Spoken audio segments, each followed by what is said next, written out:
Why is Punjabi DNA so unique?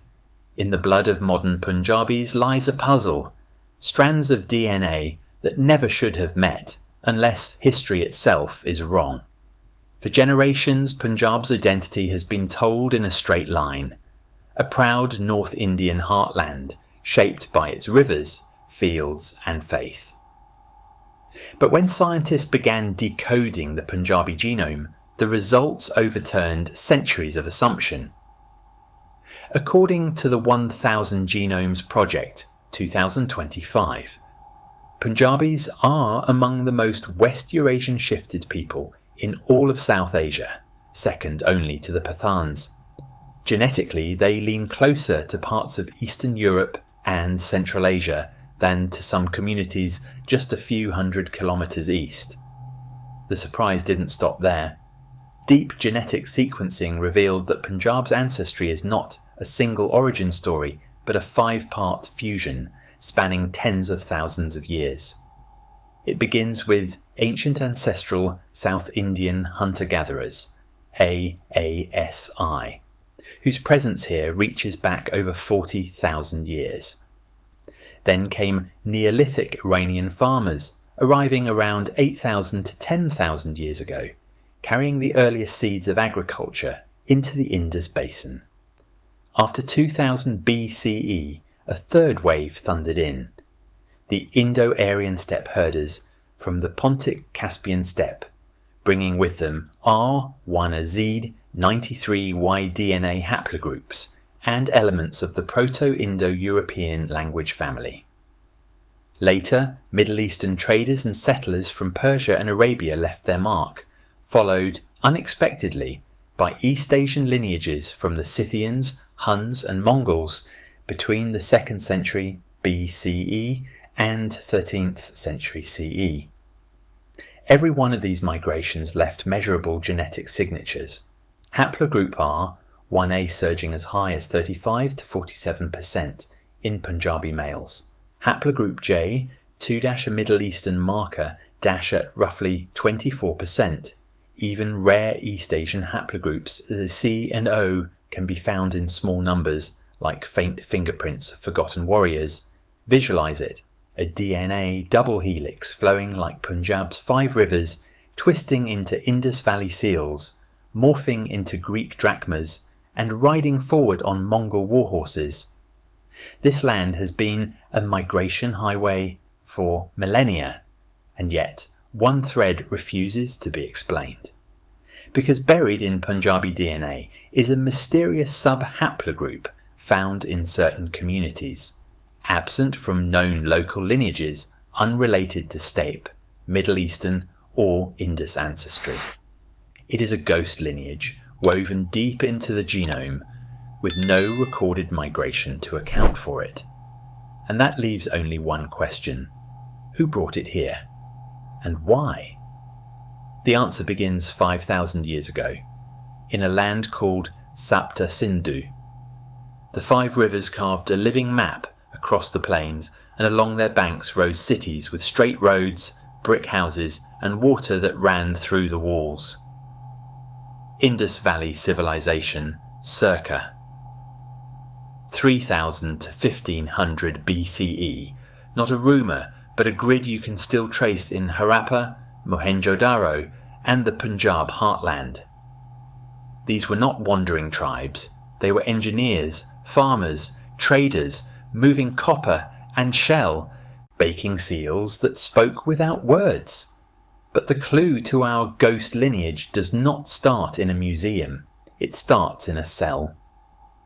In 2017, a Punjabi mtDNA study flagged a rare maternal line, sub-haplogroup M52B1, defined by 16,223T, 16,275G, 16,438A, concentrated in the Gujar caste.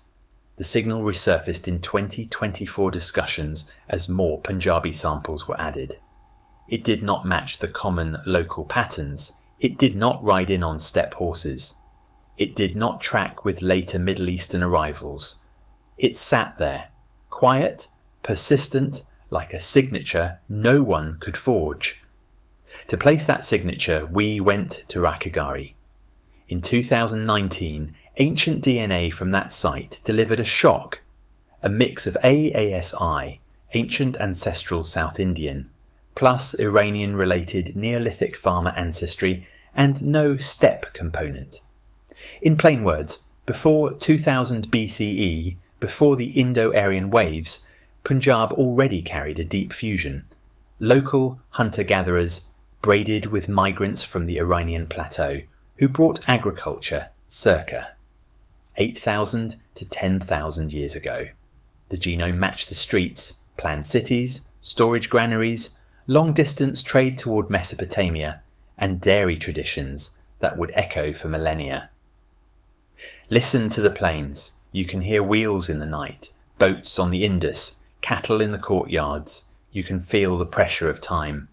Because the M52B1 line, the one that bothered our maps, fits best in a world where maternal ancestries travelled slowly, by marriage, by settlement, by generations, not by conquest. It hints at women moving with the earliest farmers, threading the Iran story into Punjab soil long before bronze blades flashed on the horizon. And yet, the maps record glory, not endings. Around 1900 to 1500 BCE, the city's empty, floods and droughts wrestle the rivers, trade routes fade. But the bodies do not vanish, the blood does not forget. The genome keeps the minutes others burn. And then, without warning, this civilization collapsed. But their bloodlines, they didn't vanish. Here's the shock you weren't expecting. The Indus people, whose cities fell into silence nearly 3,800 years ago, are still here. Not in their bricks, not in their pottery, but in us. Modern genetic research has revealed something extraordinary. Punjabis today carry one of the strongest direct continuities with Indus Valley civilization DNA in all of South Asia. The turning point came in 2019, when scientists sequenced DNA from a 4,500-year-old skeleton at Rakhigarhi, one of the largest IVC sites. The result rewrote migration history. The genome contained ancient ancestral South Indian hunter-gatherer lineage, AASI, fused with Neolithic Iranian farmer ancestry. But zero Indo-Aryan steppe DNA. That absence is crucial. It means the great wave of steppe herders arriving after 2000 BCE came too late to shape the genetic core of the IVC people. And yet, this genetic signature is still alive in Punjab. When researchers ran modern Punjabi samples through the same comparative analysis, the continuity was unmistakable. The farmers who sowed wheat along the Ravi, who raised cattle in the shadow of Harappa's walls, are our biological kin. It's not just in our blood, it's in the land's crop cycles, still matched to ancient harvest calendars. It's in our dairy obsession, a direct inheritance from communities that lived on milk, yogurt and butter 5 millennia ago. Even certain linguistic roots in Punjabi, words for tools, for rivers, whisper in the voice of that vanished world. Think about what that means. Empires came, Achaemenids, Greeks, Kushans, Mughals, each leaving marks on culture and politics. But beneath all those layers, the oldest chapter stayed open, carried quietly inside living bodies. And yet, there is an irony sharper than any sword. This unbroken survival, this rarest of human continuities, would soon be fractured, not by invasion, not by famine, but by walls we built ourselves, invisible yet absolute. Walls of caste. Hey were not walls you could see, but they were stronger than any fort the Mughals ever built. In Punjab, they decided who you could love, who you could marry, and even whose shadow could fall across your doorstep. And for centuries, they were never questioned. Imagine this. a land open to the world where armies marched in from Persia, Central Asia and the Himalayas. Yet inside its own villages, the bloodlines flowed in narrow, guarded channels. This was endogamy, the ancient code that demanded marriage within one's caste, generation after generation. It wasn't just culture, it was a genetic law obeyed for over 1,000 years. The result, entire genetic signatures frozen in time. Among upper castes, the DNA still carries steep-heavy ANI ancestry, the same Indo-Aryan imprint brought by horse-riding migrants after 2000 BCE. In contrast, many Dalit communities hold a far greater proportion of ancient ancestral South Indian AASI heritage, the deep, original layer of the subcontinent's genome. The numbers don't lie. 85% of Sikh Punjabis today genetically cluster within upper caste profiles, almost untouched by Dalit DNA. Between these extremes, certain groups, like the Shamars, act as rare genetic bridges. Their DNA a blend that sits midway between the two worlds. It's a human mosaic, but one where the tiles rarely touch. And this is the paradox. Punjab's geography made it the most invaded, most travelled, most culturally blended land in South Asia, yet its internal social code locked its gene flow tighter than mountain valleys far to the north. Side by side in the same fields, on the same battle lines, the people of Punjab lived together, but their blood never mixed. These invisible walls endured every empire. The Achaemenids couldn't break them. The Mughals couldn't erase them. The British Raj couldn't dismantle them. And then came 1 year. One moment in history when a line was drawn not around castes but across a map, and those invisible walls shattered overnight. The year was 1947, and what rose from the ruins would split Punjab's DNA in ways no one had seen before. August 1947, the month the map caught fire, the month the land of 5 rivers was cut in two with a single stroke of ink. But here's the paradox. While Punjab bled, its DNA stayed the same.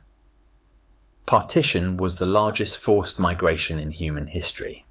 14 million people, Sikhs, Hindus, Muslims, pushed across new borders overnight. Carts loaded with children and grain, trains arriving full of corpses, caravans stretching beyond the horizon. Villages emptied, cities changed their names. Faith became a passport, or a death sentence. And yet, beneath all that chaos, the genetic code was unmoved by religion. In the eyes of DNA, a Sikh from Amritsar, a Hindu from Ludhiana, and a Muslim from Lahore were almost indistinguishable.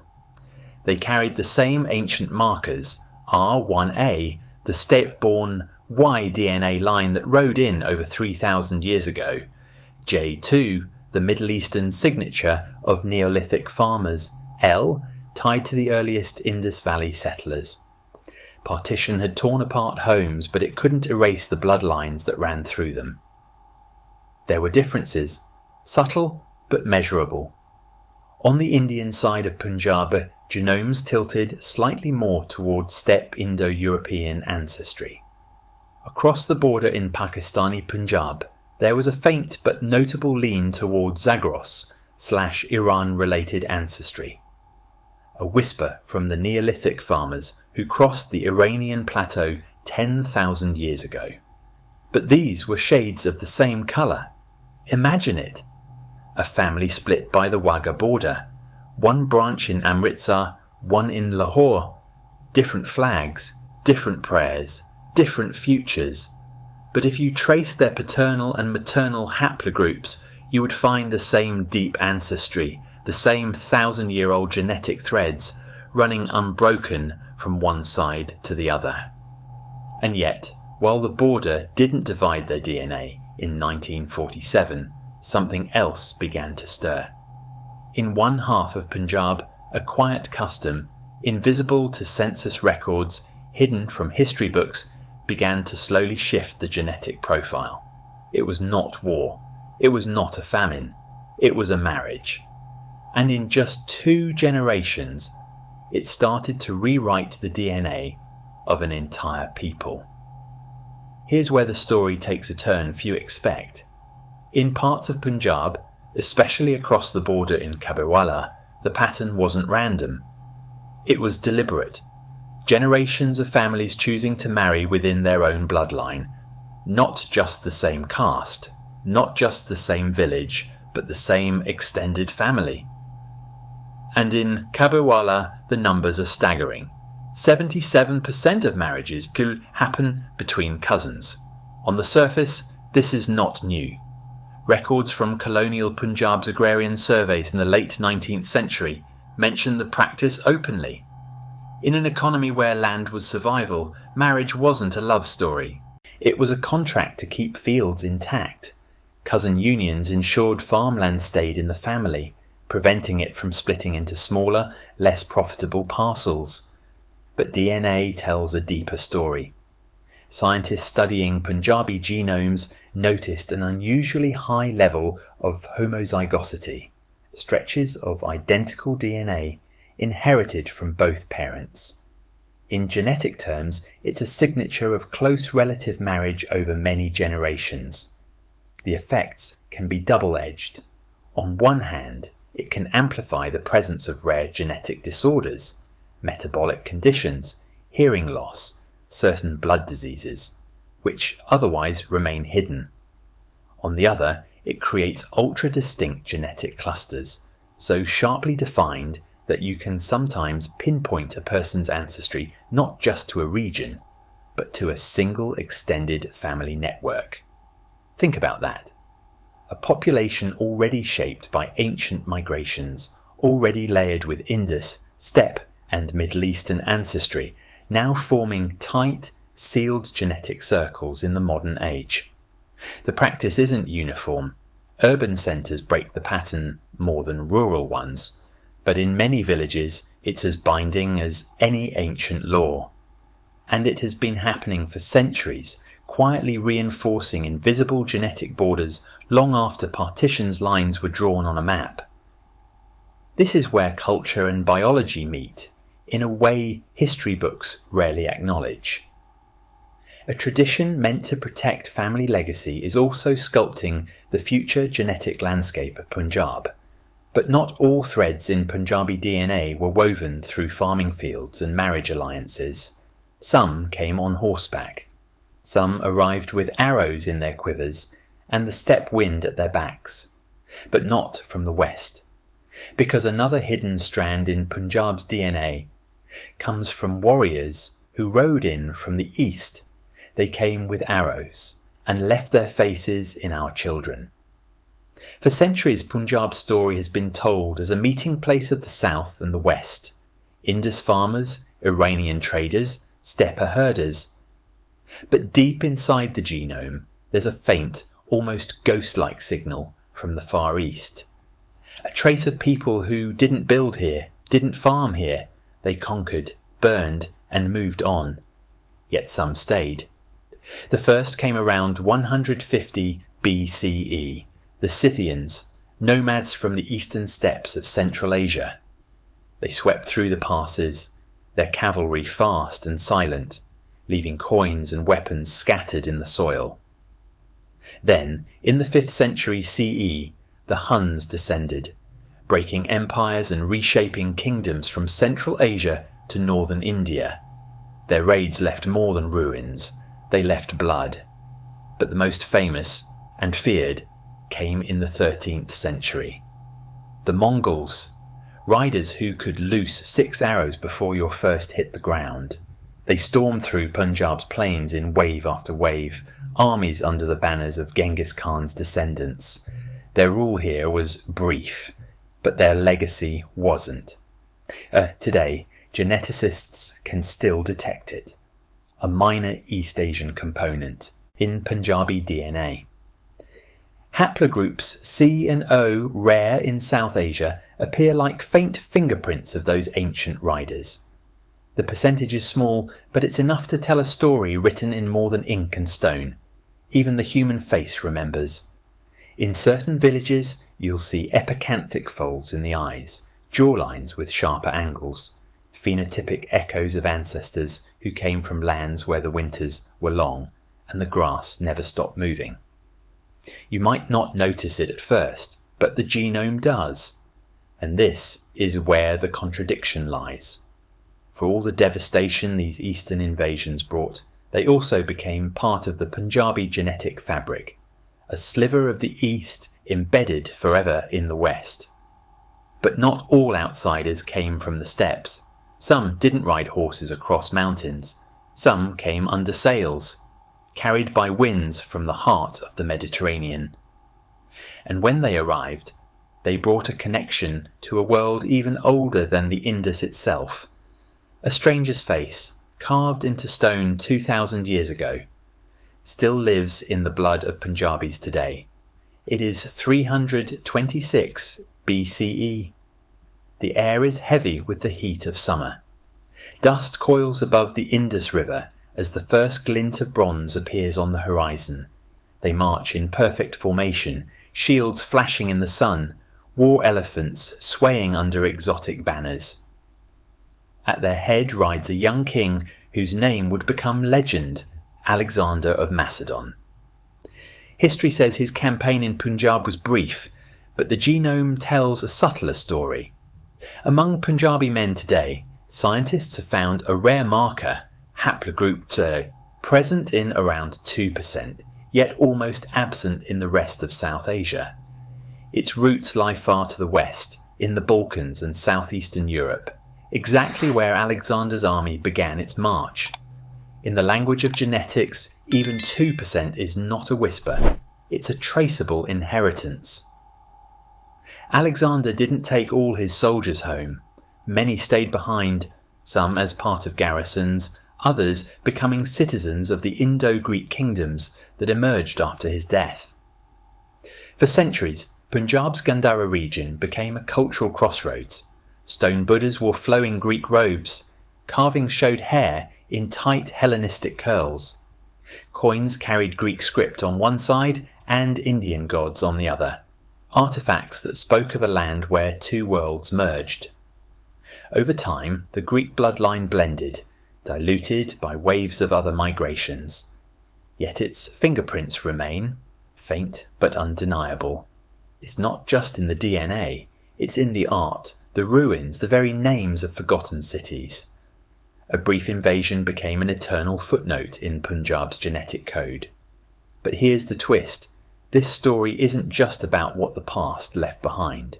Punjab's DNA isn't a frozen archive. It's alive, changing, preparing for challenges yet to come. And hidden in its double helix are clues scientists believe could forecast the very future of its people. What if your ancestry could tell you your fate, not your past, not where you came from, but what will happen to your body, your health, your life? This isn't science fiction, it's the work of geneticists scanning Punjabi DNA and finding markers that don't just whisper of history, they shout warnings about the years ahead. One of the most striking is tied to chromosome 13, a variation in the SGCG gene. In Punjabis, it appears at higher frequencies than in almost any other South Asian group, and it is linked to an increased risk of type 2 diabetes, a disease that ancient farmers in the Indus Valley could not have imagined, yet one that stalks their descendants today. Then there's the APOA1 variant, a subtle shift in a gene controlling lipid metabolism. It's a marker for higher heart disease risk, and studies in Punjabi populations show it may be part of why cardiovascular issues strike earlier here than in many other groups.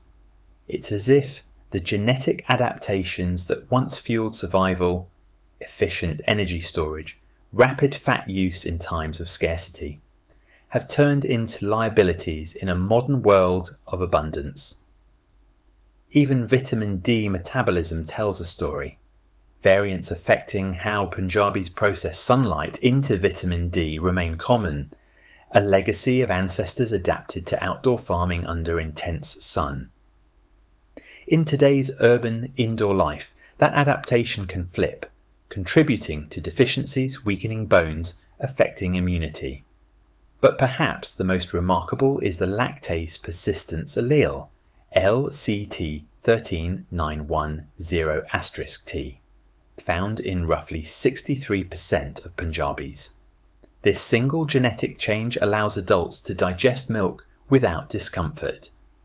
It's a living echo of ancient pastoralism, when herders on the plains survived droughts by drinking the milk of their cattle. That same adaptation still shapes Punjabi diets today, from lassi in the summer heat to ghee-laden roti in winter. Here's the twist. These markers don't just predict disease or resilience. They are a genetic map of ancient survival strategies, still alive, still influencing lives, but now playing out in a modern world their creators could never have imagined.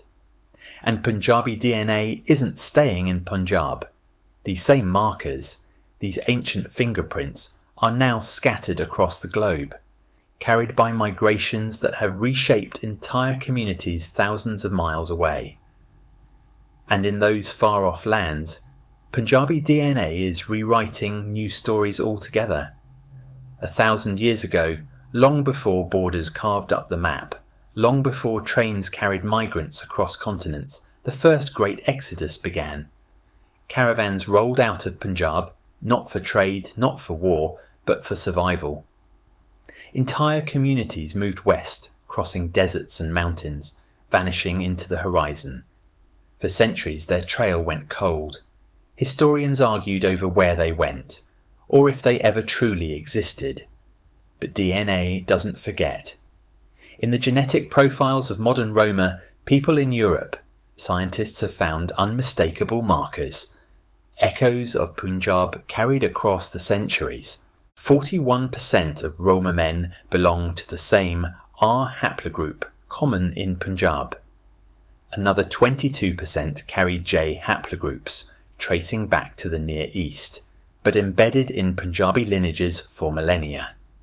It is as if pieces of Punjab's genome were picked up, carried across continents, and woven into the genetic fabric of an entirely new people. But the journey didn't end in medieval Europe. In the last 2 centuries, Punjab's genes have taken flight on ships and planes, scattering across the globe. Farmers sailed to East Africa to work in railway camps. Labourers crossed the Pacific to Canada, braving hostile immigration laws. Families boarded steamers to Britain, finding work in Birmingham's factories. Each wave of migration left its mark, blending Punjabi DNA into new populations, creating children with genetic maps that read like epic travelogues. Even now, when a Punjabi marries outside the community in London, Melbourne, or Vancouver, those ancient markers, from Indus Valley farmers, steppe herders, East Asian warriors, and Mediterranean sailors, mix with entirely new genetic landscapes. The result is a living experiment in evolution, unfolding in real time. But here's the truth. We still don't know the full story, because not all of Punjab's DNA is in its people today. Some of it is still hidden, in places no one has touched for thousands of years. And scientists believe that the biggest discovery, the one that could rewrite everything we know about Punjabi ancestry, may still be lying underground, waiting to be found. Somewhere under Punjab's soil. The next twist is waiting, not in a book, not in an archive, but in the bones of people who lived and died thousands of years before our names existed. Punjab has always been more than just land. It's been a living archive, recording the footsteps of every migrant who crossed its rivers, every conqueror who planted their flag, every farmer who tilled its earth.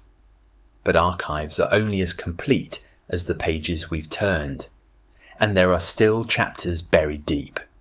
Archaeologists in the last decade have uncovered only a fraction of what lies beneath. Sites along the Gagahakra riverbed, dry now, but once flowing, hold traces of settlements older than the known Indus Valley civilization. Pottery shards, beads, bricks that don't match any recorded culture. If the skeletal remains there yield DNA, they could shift the Indo-Aryan migration timeline by centuries, or prove that some of our oldest migration theories are wrong entirely. Imagine it, a genome emerging from the soil that carries no steep ancestry at all, or one that links directly to Central Asian herders before they were thought to arrive. A sequence that doesn't just fill a gap in history, but blows open the walls we've built around it. The tools now exist to make this happen. Next generation sequencing, isotope analysis, even ancient protein studies, all can speak for the dead in ways stone inscriptions never could. Every dig, every fragment is a chance to hear voices silenced for millennia. But this is the part that chills me. Every year, more of these sites are lost, swallowed by urban expansion, destroyed by unrecorded construction, and with them, stories we will never hear again. Because Punjabi DNA is not a relic, it's an unfinished epic, and whether its next chapter is found in a lab, in a grave, or in the blood of a child yet to be born, the story is still being written.